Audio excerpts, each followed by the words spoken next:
¿Qué fue lo que pasó el 11 de septiembre de 1973? Esta es la historia del golpe militar que partió la historia de Chile. Ese día, miembros de las fuerzas militares lanzaron un ataque contra la Casa de la Moneda, palacio presidencial que ocupaba entonces Salvador Allende, y dieron un golpe de Estado con el que se instauró la cruenta dictadura del general Augusto Pinochet, que se extendió por 17 años hasta el 11 de marzo de 1990. ¿Por qué se dio el golpe de Estado? Vamos un poco hacia atrás. Salvador Allende fue elegido como presidente en 1970. Su elección significó un hito en la historia política de América Latina, pues mientras muchos grupos de izquierda adoptaban la vía armada para enfrentar al Estado y se convertían en guerrillas bajo la influencia del triunfo de la Revolución Cubana una década atrás, Allende se convertía en el primer presidente socialista elegido popularmente en el contexto de la Guerra Fría. La elección de Allende cuestionaba entonces el argumento de que por la vía democrática e institucional no podrían adelantarse cambios en la sociedad latinoamericana. De hecho,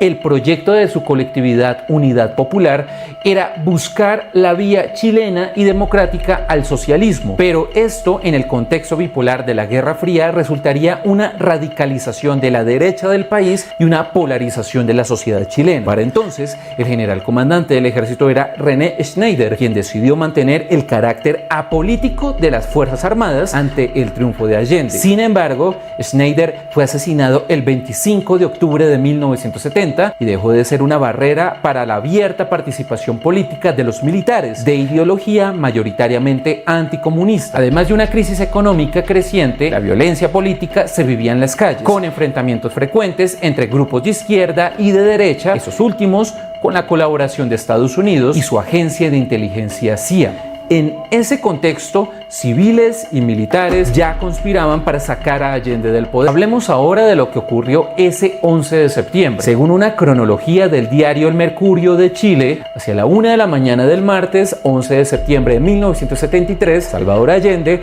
recibió las primeras notificaciones de movimientos militares en la ciudad de Santiago, capital de Chile. A las 7:20, con una tensión creciente, Allende salió de su casa hacia La Moneda, hasta donde 35 minutos después se dirigió al país. Tenemos que ver la respuesta, que espero sea positivo, de los soldados de la patria que han jurado defender el régimen establecido. Aunque las primeras versiones de militares negaban que se tratara de un golpe, esto se confirmó a las 8:40 de la mañana. Fue el teniente coronel Roberto Guillard quien dijo: la gravísima crisis económica, social y moral que está destruyendo el país. Las Fuerzas Armadas y el Cuerpo de Carabineros restaurarían el orden. Exigían a Allende que renunciara, pero él no solo dijo que no lo haría, sino que rechazó la oferta de salir del país con su familia y se encuarteló en La Moneda, que comenzó a ser bombardeada antes del mediodía, cuando ya había sido casi totalmente evacuada. Guillard dijo que con esto se perseguía evitar el derramamiento de sangre. Además del bombardeo, La Moneda era atacada con artillería y armas pesadas.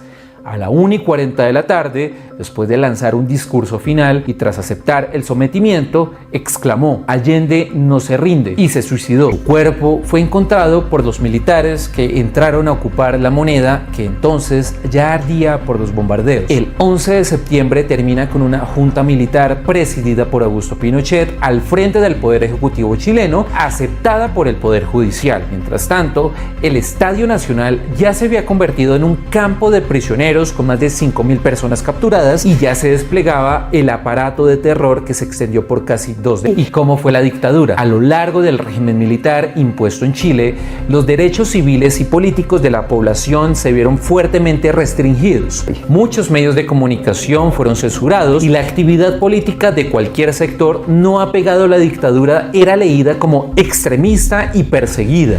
Libros y publicaciones fueron allanados y quemados por los militares. El Senado y los partidos políticos, incluso aquellos que apoyaron el golpe, fueron suspendidos, con los que se rompió una larga tradición democrática. Se llevaron a cabo profundas transformaciones económicas tendientes hacia la privatización y además se promulgó una nueva constitución política en 1980 que solo hasta ahora se está buscando cambiar. Miles de chilenos huyeron exiliados hacia otros países de América Latina, principalmente probablemente en México o de Europa. En contraste con el experimento económico, miles de violaciones a derechos humanos fueron documentadas en un largo proceso que solo tuvo fin hasta 1988, cuando en un plebiscito los chilenos votaron mayoritariamente por el fin de la dictadura y las elecciones de 1990, tras las cuales fue electo Patricio Aylwin como nuevo presidente de la República. Actualmente el pasado de la dictadura sigue teniendo vigencia en las discusiones chilenas, pues hay sectores que todavía reivindican la memoria de Augusto Pinochet y el proyecto político que representó el golpe, llegando a negar o justificar los desafueros y crímenes cometidos por los militares. Se reivindique.